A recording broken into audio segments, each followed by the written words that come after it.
বড় ভাইরে একটা ফোন দিই, টাকা ম্যানেজ হয়ে গেছে। ভাইয়া এক্সকিউজ মি, আপনার মানি ব্যাগ পড়ে গেছে। এক্সকিউজ মি ভাইয়া, এক্সকিউজ মি, দাঁড়ান।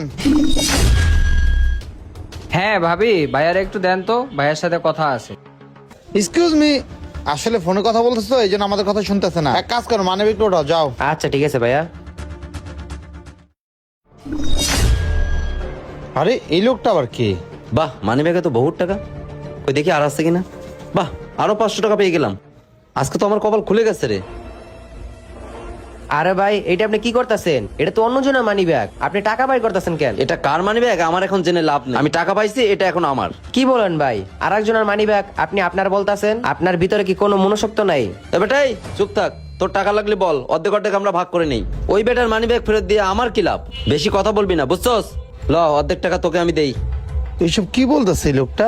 ওখানে বড় ভাই দাঁড়ায় রয়েছে, আর এই লোকটা কি বলতেছে? আমাকে অর্ধেক টাকা দিবে? কিরে বেটা, কি ভাবতেছস? ল অর্ধেক টাকা। না ভাই, আমি অন্য মানুষের টাকা নিব না। আর আপনাকে একটা কথা বলি, অন্য মানুষের টাকার দিকে লোভ লালসা করা ভালো না। মানুষকে ঠকিয়ে কেউ কখনো শান্তিতে থাকতে পারে না। এখনো সময় আছে, মানি ব্যাগটা আমার হাতে দেন, ভাইয়ের টাকাগুলো আমি দিয়ে আসি। আপনি এই কাজটা করলে আপনার অনেক সব হবে। তুই কি আমাকে বোকা মনে করছিস? তোর হাতে টাকাগুলো দেবো আর তুই খেয়ে ফেলবি? আমাকে এতটা বোকা ভাবিস না। ভাই, আপনি আমাকে বিশ্বাস না করলে আপনি আমার সাথে চলেন, লোকটা বেশি দূর যায় নাই। টাকাগুলো দুজনে মিলে দিয়ে আসি, তাহলে তো আপনার বিশ্বাস হবে। আর আপনি যে মানুষের ঠকাতে যাচ্ছেন না, এই ধারণাগুলো পাল্টান। আপনি যদি ওনার টাকাগুলো দিয়ে আসেন না, তাহলে আপনার মনে একটা শান্তি আসবে। আর ওনাকে ঠকালে আপনি কখনো শান্তিতে থাকতে পারবেন না। আচ্ছা ঠিক আছে, চল। আচ্ছা ভাই, চলে। যাক, শুনে খুশি হলাম, আমার ছোট ভাইয়ের মনে কোনো লোভ লালসা কাজ করে না।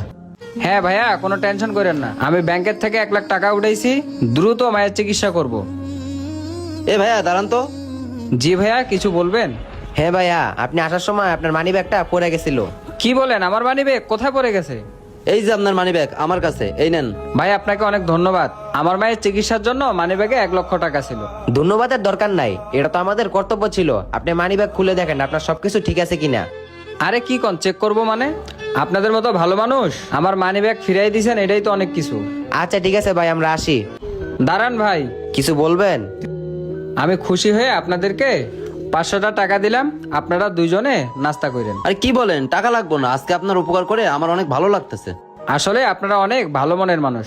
আচ্ছা ঠিক আছে ভাই, আপনি যান। আর এই ছোট ভাই, চলো। ভাইয়াকে একটা ফোন দিয়ে কথা বলি। আচ্ছা ভাইয়া। ভাইয়া চলো, ওনার মানি ব্যাগটা দিয়ে আসছি। ভালো কাজ করছো। আচ্ছা, একটা লোক দেখলাম তোমার সাথে মানি ব্যাগ নিয়ে কথা বলছিল, উনি কি বলতেছিল? কিছু না ভাইয়া, এমনি আর কি। আমি শুনছি উনি কি বলছিল। উনি বলছে যে টাকাগুলো তোমাদের দুজনেই ভাগাভাগি করে নেবে, কিন্তু তুমি রাজি হও না, তাই না? এই কথাটা শুনে আমি অনেক খুশি হয়েছি।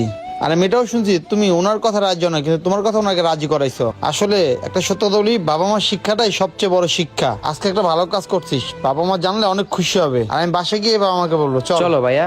বন্ধুরা, ভিডিওটা দেখে কি শিখলেন অবশ্যই কমেন্টস করবেন। অন্যের জিনিসে কখনো লোভ করবেন না। এই ভিডিওটা ভালো লাগে লাইক শেয়ার কমেন্টস করতে ভুলবেন না। সবাইকে অনেক অনেক ধন্যবাদ এই ভিডিওটা দেখার জন্য।